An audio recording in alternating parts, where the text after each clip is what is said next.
우리 옆에 계신 분들과 함께 인사하겠습니다. 사랑합니다. 축복합니다. 오늘도 함께 예배드리시는 우리 성도님들의 사랑하고 축복합니다. 오늘 하나님을 아는 것이라는 제목으로 하나님 말씀을 함께 나누기를 소망하는데, 우리 모든 성도님들이 하나님을 잘 알아가시기를 주님의 이름으로 축복합니다. 하나님이 어떤 분이신가라고 했을 때 우리가 여러 가지로 이렇게 설명을 할 수 있어요. 자기가 아는 하나님에 대한 정의가 있을 겁니다. 어떤 분은 하나님은 창조주시다 이렇게 딱 정의 내리시는 분도 있어요. 물론 맞죠. 또 다른 분은 하나님은 사랑이시다 뭐 이렇게 표현하시는 분도 있을 겁니다. 각자마다 하나님이 어떤 분이시다는 것을 알고 그렇게 고백을 하고 있어요. 오늘 본문 말씀에 이 호세아 선지자가 하나님을 아는 것이라고 이렇게 말씀을 하고 있는데, 그러면 도대체 이 호세아 선지자를 통해서 하나님께서는 자기의 어떤 것을 알기를 원하셨는가, 그것을 한번 살펴보고자 합니다. 이런 경우들 있지 않습니까? 우리도 한번 살펴보면 좋겠어요. 이 수십 년을 함께 살아왔지만 이 서로의 마음을 전혀 모른 채 살아가는 그런 가족들이 있습니다. 그런 경우들 있잖아요. 혹시 또 우리가 아닌지 한번 또 살펴봐야 됩니다. 오랫동안 살아도 아내의 마음, 아니면 남편의 마음, 아니면 자녀들의 마음을 잘 모르고 이렇게 살아가는 거예요. 그저 의무감, 아니면 형식만 남아 있는 그런 가족의 모습, 그런 경우들 있습니다. 아내는 남편이 어떤 것을 좋아하는지, 어떤 음식을 좋아하는지, 또한 뭐 요즘에 잠을 못 자면 왜 잠을 못 자는지, 또 남편 역시 아내가 어떤 일로 이렇게 막 눈물을 흘리는지, 또 자녀들이 요즘에 뭐 어떤 고민을 가지고 있는지 전혀 모르는 경우도 있어요. 그냥 뭐 그저 그 생일 같은 날 이렇게 케이크 부르고, 케이크에 이제 촛불 부르고 선물 주고 뭐 이런 형식들만 남아 있는 그런 가족들이 있습니다. 남들 앞에서는 다정한 척을 하기도 하고요. 또 겉으로 보기에는 아무 문제 없는 것처럼 보이는 그런 가족들 있어요. 근데 속을 이제 딱 가보면 그렇지 않는 겁니다. 외형은 가족이지만 알맹이는 완전히 텅텅 비어버린, 어쩌면 남보다도 못한 사이인 그런 가족들이 있어요. 그런 경우들을 우리가 우리 주변에서 또 혹은 뭐 TV에서나 이런 데서 봅니다. 그리고 우리 가족들을 한번 살펴보는 거죠. 나는 또 어떤가? 우리 가족은 어떤가? 그런 경우들을 우리가 볼 때 그 오늘 본문 말씀과 함께 연결해서 이렇게 볼 수 있는 거예요. 우리가 오늘 읽었던 이 호세아서의 그 호세아가 살았던 이스라엘이 딱 그런 경우였습니다. 하나님과 이스라엘 백성 관계가 딱 이런 가족 관계 같은 거예요. 그러니까 이스라엘 백성들이 하나님에 대해서 너무 모르는 겁니다. 하나님께서 어떤 분이시고 어떤 걸 좋아하시고 어떻게 살기를 원하시는지를 전혀 모르는 거예요. 제사를 잘 드려요. 절기를 잘 지켜요. 또 율법을 잘 지키는 것 같습니다. 근데 하나님 보시기에는 전혀 자기 마음을 모르고 살아가는 겁니다. 종교적인 형식과 화려한 제사, 또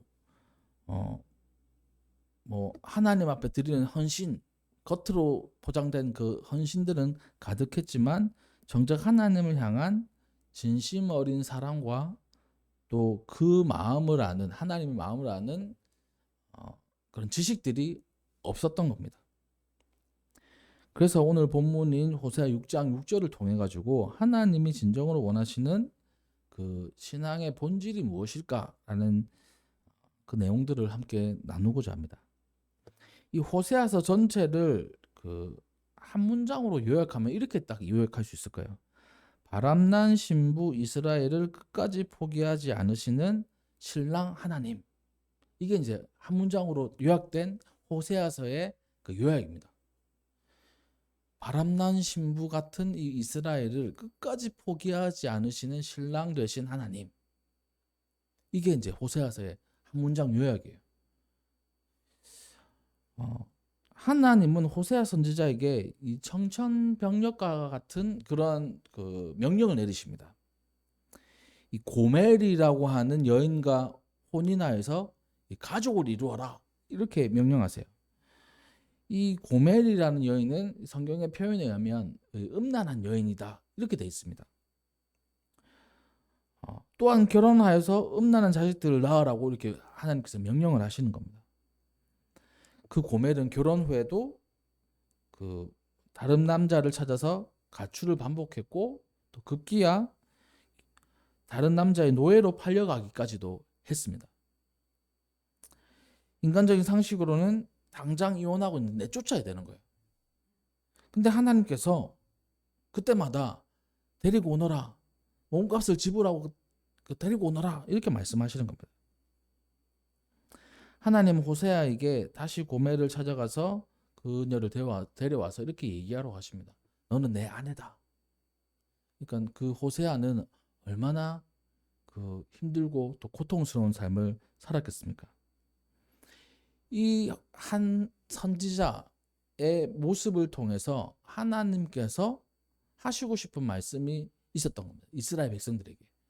또 우리에게 하시고 싶은 말씀이 있는 거예요. 다름이 아니라 이 호세아의 가정사는 바로 이 이스라엘의 영적인 모습과 같은 겁니다. 혹은 우리의 모습하고도 흡사하다는 거예요. 이스라엘은 하나님의 은혜로 출애굽을 해가지고 가나안 땅으로 돌아왔습니다. 그래서 번성했어요. 근데 그 번성을 주신 하나님을 잊은 채 이 번성 또 풍요가 이 바알신 다른 신들에게서부터 왔다고 생각하면서 혼합되어 간 겁니다. 이 종교가 하나님도 섬기고 바알도 섬기고 또 하나님을 버리고 바알을 섬기고 이런 식인 거예요. 그래서 그들은 이 바알에게 마음을 빼앗겨 가지고 영적인 간음을 저질렀던 겁니다. 호세아서는 이처럼 그 배신당해서 피눈물을 흘리면서도 이 제발 돌아오라라고 외치시는 그 하나님의 어쩌면 사랑의 편지, 사랑의 글이라고 이렇게 볼 수 있는 거예요. 호세아를 통해서 하나님께서 말씀하시는 겁니다. 이스라엘 백성들이 좀 깨닫게 하기 위해서. 이 본문이 속한 호세아서 6장은 이스라엘 백성들의 외침으로 이렇게 시작합니다. 6장 1절에 보면 오라 우리가 여호와께로 돌아가자. 여호와께서 우리를 찢으셨으나 도로 낫게 하실 것이요 우리를 치셨으나 싸매어 주실 것이다. 이렇게 외치는 거예요. 또 여호와께서 이틀 후에 우리를 살리시며 셋째 날에 우리를 일으키시리니 우리가 그 앞에서 살리라. 이렇게 얘기하는 겁니다. 이 말씀 가운데 이 구절만 보면 이스라엘이 엄청나게 회개하며 하나님께 돌아온 것처럼 보입니다. 힘써 여호와를 알자라고 얘기하는 것도 멋져 보여요. 근데 이 이후의 말씀을 보면 이렇습니다.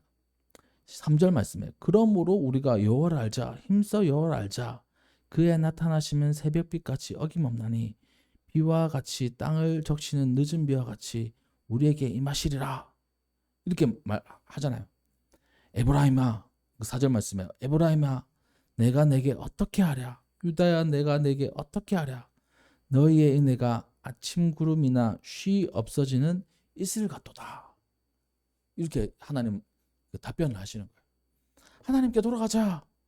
하나님께서는 우리를 받아주시고 또 우리 이렇게 세워주실 것이다. 하나님께서 우리에게 복을 내려주실 것이다. 하나님께 돌아가자. 이렇게 얘기를 해놓고 하나님께서는 언제 그러냐는 듯이 그 외치는 사람들에게 에브라임아 내가 내게 어떻게 하랴 유다야 내가 내게 어떻게 하랴 너희의 인애가 아침 구름이나 쉬 없어지는 이슬과 같다. 이렇게 말씀하시는 거예요. 하나님께서 받아들이시는 것은 그 사람들의 외침 속에 담겨져 있는 그 속마음을 완전하게 아신 겁니다. 말로는 그렇게 하지만 진짜 마음은 돌아올 생각이 없구나. 이런 것을 아신 거예요.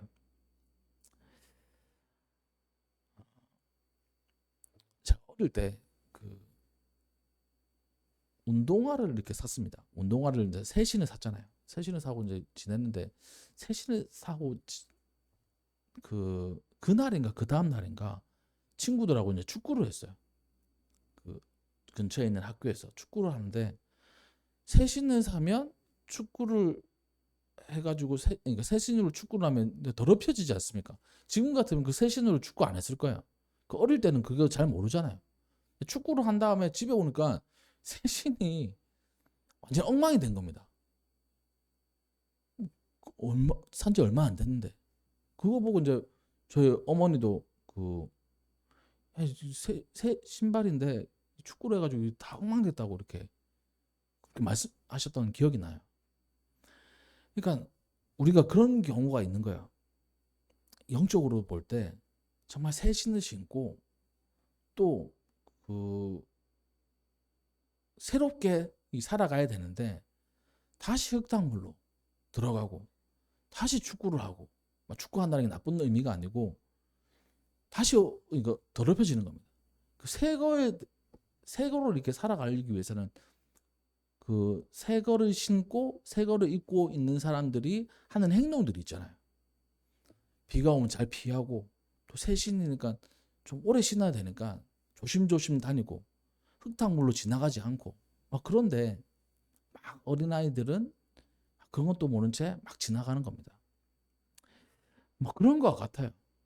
하나님의 백성으로 정말 하나님께서 구원하셔가지고 하나님의 자녀 삼아주시고 빛의 자녀 삼아주시고 새로운 인생을 만들어 주셨는데 다시 흙 구렁텅이 속에 빠져 들어가는 모습과 같은 겁니다. 해가 뜨면 순식간에 증발해버리는 아침 이슬처럼 위기를 모면하기 위해서 하나님 앞에 이렇게 회개하는 척했지만 또다시 그 악한 구렁텅이 속으로 들어가는 이스라엘 모습을 하나님께서 아신 겁니다. 그걸 이제 아침 이슬과 같게 표현하신 거예요. 우리 모든 성도님들은 하나님께서 우리를 예수 그리스도의 보혈을 통해서 자녀 삼아 주시고 우리를 구원해 주셨습니다. 그러면 그에 맞는 삶을 살아야 되는 거예요. 새 옷을 입고 새 신을 신는 사람의 행동처럼 살아야 되는 겁니다. 영적인 모습, 우리의 영적인 모습이요. 다시 죄악으로 돌아가면 안 된다는 거예요. 이러한 배경 속에서 오늘 본문의 핵심인 6절이 이제 등장을 하는 겁니다. 6절 말씀, 하나님께서 말씀하시는 거예요. 나는 인애를 원한다. 제사를 원하지 않는다. 번제보다 하나님을 아는 것을 원한다. 이렇게 말씀하십니다. 이 9절 문자 그대로를 보면 약간 의문이 생겨요.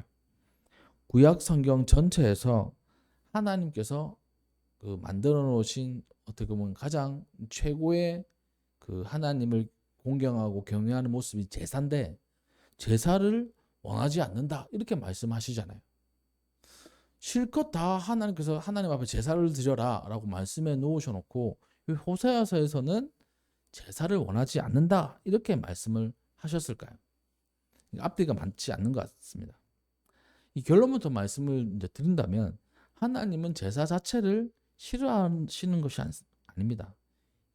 우리가 국어에도 문법이 있고 영어에도 문법이 있잖아요. 그래서 히브리어에도 문법이 있는데 A를 원하고 B를 원하지 않는다는 말은 B 자체를 하기 싫다, 완전 폐지한다는 뜻이 아니고 그만큼 A가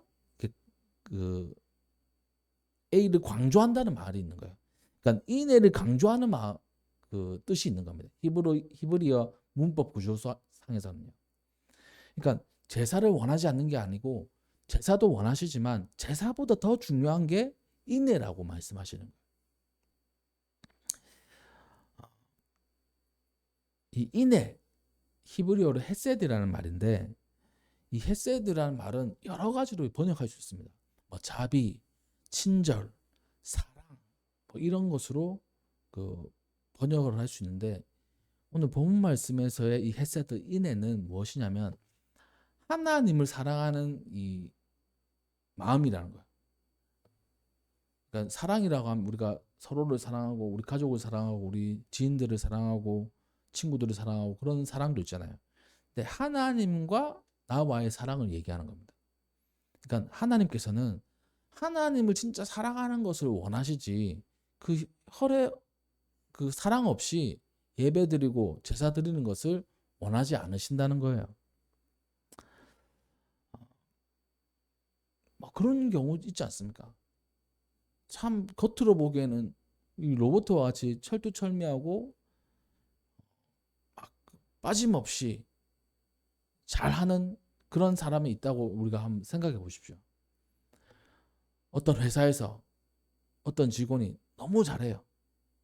근데 그 회사에서는 사실 그 뭐 감정보다 일 처리 잘하는 사람이 더 낫긴 합니다.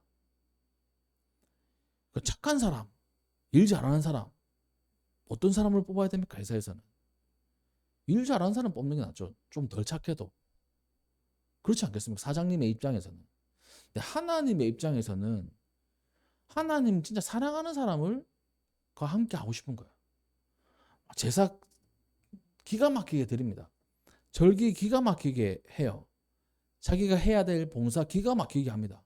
근데 마음속에는 하나님을 인내하고 하나님을 사랑하는 마음이 없는 거예요.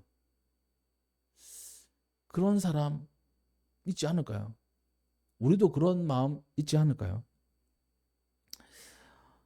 이스라엘이 딱 그랬습니다. 그들의 삶 속에서는 이 사기도 치고 또 우상숭배도 하고 또 나쁜 짓도 하고 근데 제사는 기가 막히게 드리는 거예요.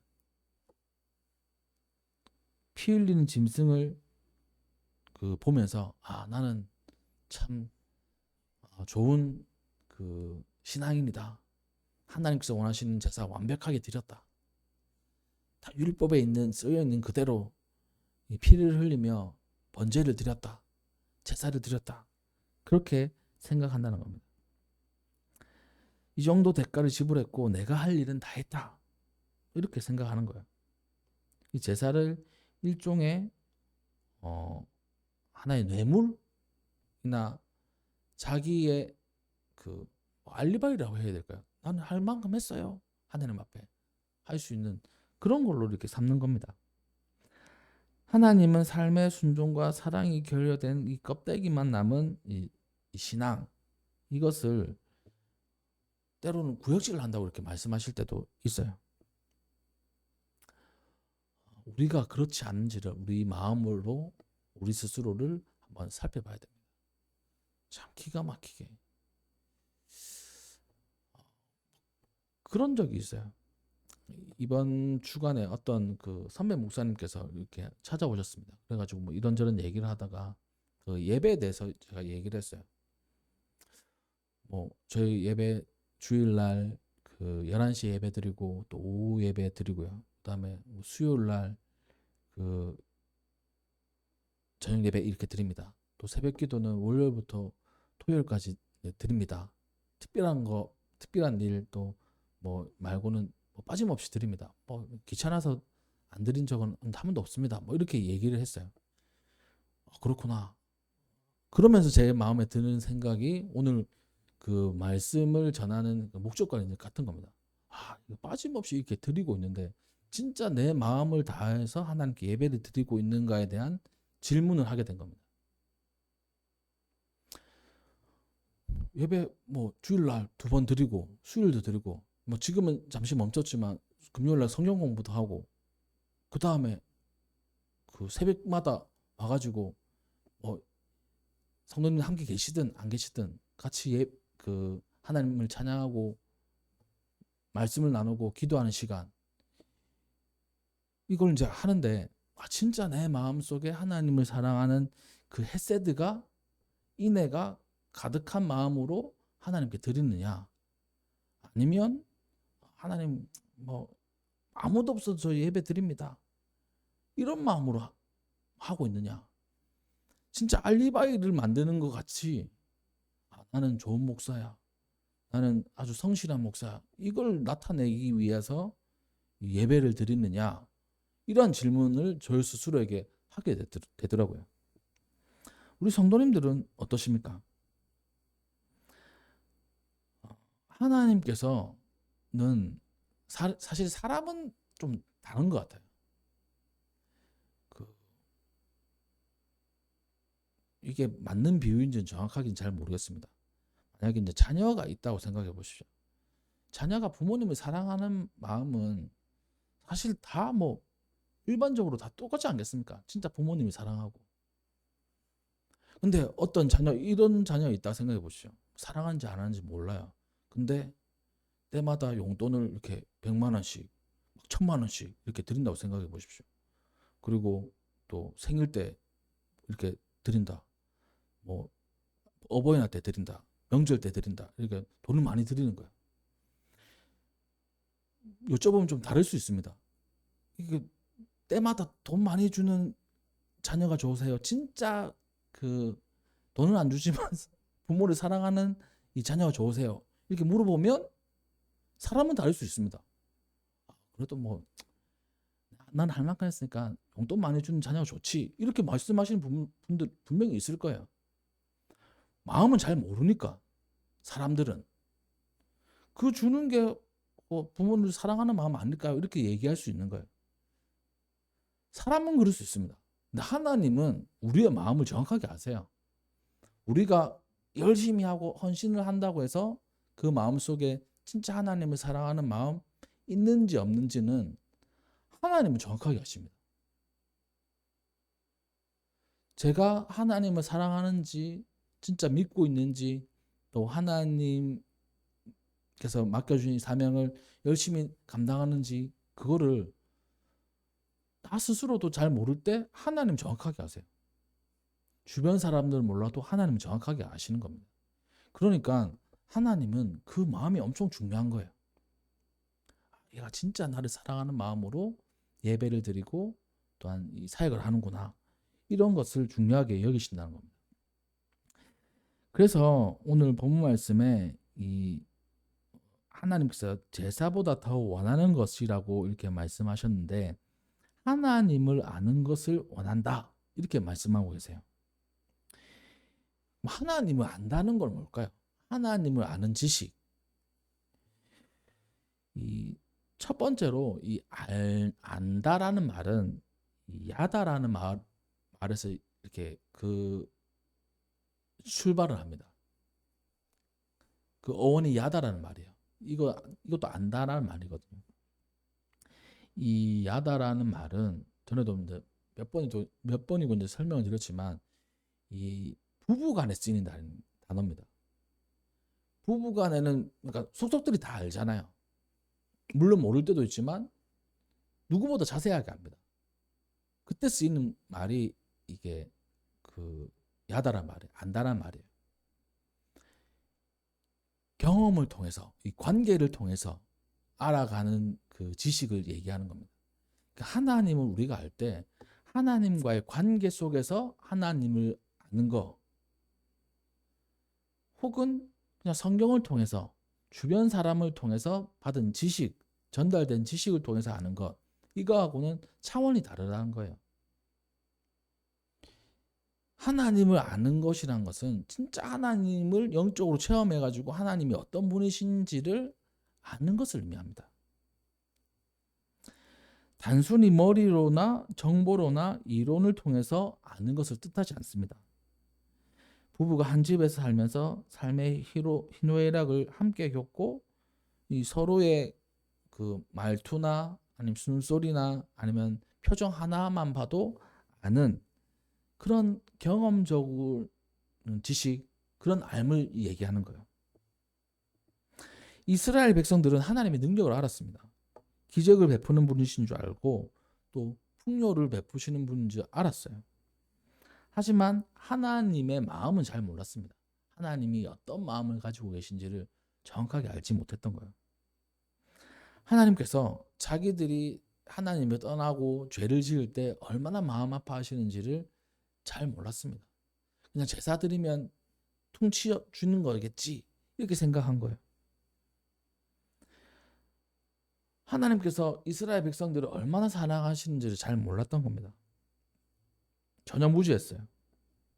그래서 하나님을 아는 지식은 뭐 신학적인 지식, 이 율법적인 지식 그런 게 아니라 매일의 삶 속에서 하나님께서 나를 어떻게 인도하시는가, 또 하나님께서 세밀하게 주시는 그 음성을 듣고 또 하나님이 어떤 마음을 가지고 계신가, 그분과 인격적으로 이 동행하는 친밀함에서 나온다는 겁니다.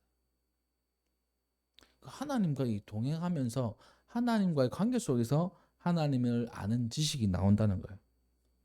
그러므로 우리 모든 성도님들 이제 간곡히 부탁드리기는, 하나님은 하나님을 사랑하는 사람과 함께 하기를 원하세요. 그리고 그 하나님의 사랑은 단순히 이 글자로 아니면 뭐 언어로 이렇게 표현되는 게 아닙니다. 진심으로 하나님을 사랑하는 마음을 가지기를 원하시는 겁니다. 그러한 우리 성도님들이 되시기를 주님의 이름으로 축복합니다. 일단 두 번째로 이 하나님께서 인애를 원한다 이렇게 말씀하십니다. 인애와 하나님을 아는 것은 짝을 이루는 거예요. 진짜로 하나님을 아는 사람 그 삶 속에는 그 인애가 임해 있습니다. 사랑이 담겨져 있는 거예요. 어찌 보면 사랑의 실천이 담겨져 있습니다. 하나님을 사랑하는 사람. 늘 우리가 율법을 얘기할 때 하나님을 사랑하고 이웃을 사랑하는 거라고 말씀드리지 않았습니까? 그러니까 진짜 하나님을 사랑하는 사람은 하나님을 사랑하는 것뿐만 아니라 우리의 이웃도 사랑할 수 있는 사람인 거예요. 헤세드가 그 모든 사랑들을 포함하는 겁니다. 이 변함없는 사랑과 또 신실함을 실천해 나가는 거예요. 하나님을 아는 지식은 이 주일 예배가 끝나고 문을 나서는 순간부터 시작합니다. 이 가정에서 가족들을 대할 때, 또한 직장에서 동료와 고객들을 대할 때 하나님에 대한 그 마음을 담아가지고 그 사람들을 대하는 거예요. 하나님의 사랑을 삶 속에서 나타내는 겁니다. 내가 하나님을 사랑하고 이웃을 사랑하는 사람으로 살아야 되는데, 내가 오늘 만난 이 사람에게 하나님의 사랑으로 대해야 되겠다. 하나님께서 우리에게 주신 사랑은 무엇입니까? 다른 게 아니라 용서입니다. 용서에서부터 시작하는 거예요. 그러니까 내가 다른 사람을 사랑한다, 내 이웃을 사랑한다 라고 했을 때 용서에서부터 시작하는 거예요. 이번 한 주간 동안 나를 귀찮게 하고 또 내 마음에 거슬리는 사람들 군데군데에서 나올 수 있습니다. 가족들 가운데서 나올 수도 있고, 또 동료들 가운데서도, 아니면 이웃들 가운데서 나올 수 있어요. 그때 용서할 수 있으면 진짜 하나님을 사랑하는 마음으로 이 세상을 살아가는 겁니다. 삶의 현장에서 이 메말라 있다면 우리는 하나님을 전혀 모르는 사람으로 살아가는 것과 같습니다. 예배는 드리고 기도는 하지만 하나님을 모르는 사람과 같은 거예요. 그래서 바라기는 우리 모든 성도님들이 이번 한 주간 동안 하나님과 얼마나 친밀해지기를 원하십니까? 그래서 그 한 주간 동안 하나님의 음성에 귀를 기울여 보십시오. 귀를 기울이는 것은 어떠한 일을 할 때, 아니면 혼자만의 시간이 있을 때 하나님께서 나에게 무엇을 원하실까 가만히 질문해 보는 겁니다. 기도해 보는 거예요. 하나님께서 우리에게 감동으로 이렇게 다가와 주세요. 하나님의 마음이 분명히 전달됩니다. 하나님은 살아계시고 우리와 함께 하기를 원하시기 때문에 우리가 원하면 하나님께서 언제든지 말씀해 주시는 거예요. 또한 우리가 하나님을 사랑하는 것을 그냥 하나님을 사랑합니다, 하나님에 대한 마음만 있는 게 아니고, 그 사랑은 이웃에게 표현을 해야 됩니다. 이웃을 용서하고 내 가족을 용서하고 하나님의 사랑으로 보담아 안아줄 수 있다면 그 하나님을 아는 지식이 충만한 우리의 모습이 된다는 것입니다. 말씀을 이제 마무리할게요. 성도님들, 오늘날 요즘에 우리의 신앙은 아침의 구름이나 이슬 같지는 않았습니까? 한번 살펴보십시오. 삶의 치열한 그 순종, 또 하나님에 대한 사랑은 생략하고 일주일에 뭐 한 번 예배드리고 또 이렇게 종교적인 의무를 다했다고 안도감으로 누리는 그 가짜 평안으로 한 주간을 살아가고 있지는 않으십니까? 하나님께서 오늘도 우리에게 말씀하십니다. 너희가 이 예배의 자리에서 앉아있는 이 형식적인 것보다 네 마음이 어디 있는지를 한번 살펴봐라. 또 어, 화려한 그 찬양, 뭐 화려한 그 겉모습보다 네 주변에 있는 그 사람들에게 대한 너의 태도와 너의 모습을 한번 살펴봐라. 진짜 그 인애를 실천하고 있느냐? 또 그 인애로 나를 사랑하고 있느냐? 하나님께서 질문을 하시는 거예요. 우리의 신앙의 겉모습만 번들어한 이 종교적인 위선에서 벗어나기 위해서 우리는 애를 써야 될 것입니다. 또한 고통을 피하기 위해 얕은 회개가 아니고 하나님의 찢어진 마음을 묵상하면서 하나님께서 진짜 죄악된 나의 모습으로 인해서 힘들어 하시는구나. 또 아파하시는구나. 그러한 공감이 우리에게 있어야 되는 거예요. 그래서 진짜 삶을 돌이키는 회개가 일어나는 우리의 삶이 되어야 될 줄 믿습니다. 무수한 제사보다 우리와 인격적으로 사랑을 나누시기를 원하시는 그 하나님의 마음을 헤아리고 또한 하나님과 좀 더 친밀해지며 하나님의 음성에 귀를 기울일 수 있는 우리가 되어야 돼요. 또한 그 하나님의 사랑을 가지고 세상 속에서 용서하는 삶을 살 수 있는 귀한 한 주가 되시기를 주님의 이름으로 축복합니다. 네, 기도하겠습니다.